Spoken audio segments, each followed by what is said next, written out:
I don't care who he is. I'm not sitting at a table with a beggar. Her voice cut through the airport restaurant, loud enough for strangers to turn their heads. She didn't know it yet, but those words were about to return to her like a mirror, shattering everything she thought she had secured.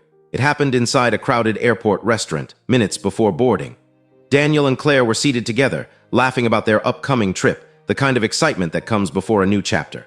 When Daniel stood up to pay the bill, an elderly man in worn, threadbare clothes bent down and picked up a wallet from the floor. He approached carefully, almost nervously. "Ma'am, is this yours?" Claire looked down, then up. She took the wallet back with a polite smile. But the old man didn't walk away. His eyes drifted to the untouched food on the table. He hesitated longer than was comfortable, then whispered, barely audible, "Could you spare me something to eat?" Claire's smile hardened. Of course, she scraped every leftover, half-eaten cold, messy, onto one plate and shoved it toward him. "Here, take it." The old man's face lit up with gratitude. He thanked her softly and walked away, holding the plate as if it were something precious. Claire leaned back, satisfied, as if she had done a good deed.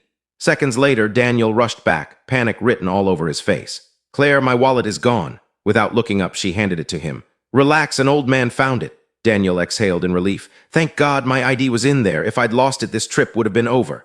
Then he paused. "Did you thank him?" Claire smiled casually. "Of course, he's probably eating very happily right now." Daniel frowned. "What do you mean?" "I gave him all the leftovers, every bite." Something in Daniel's expression shifted. He said nothing. He simply turned and walked away. In the corner of the restaurant, the old man sat quietly, about to eat. Daniel stopped him gently. "Please, don't eat that yet. Come with me." He brought the man back to the table and turned to the waiter. "Please bring the exact same dishes we ordered, fresh." Claire shot to her feet. "Daniel, have you lost your mind? He's just a beggar." Daniel looked at her calmly. "If one day we were in his place, would you want to be treated like that?" Claire exploded. "I don't care who he is. I'm not sitting at a table with someone like him." Daniel nodded slowly. "Then you're free to leave." Her face burned red as she grabbed her bag and stormed toward the exit. "Wait," Daniel called. She turned back, hope flickering in her eyes. "You want me to stay?" Daniel didn't hesitate. "No, I want you to take your luggage. The trip is canceled. I won't spend my life with someone who doesn't respect others." The old man sat silently as fresh, steaming food was placed in front of him. That day, inside an airport restaurant, Daniel canceled more than a trip.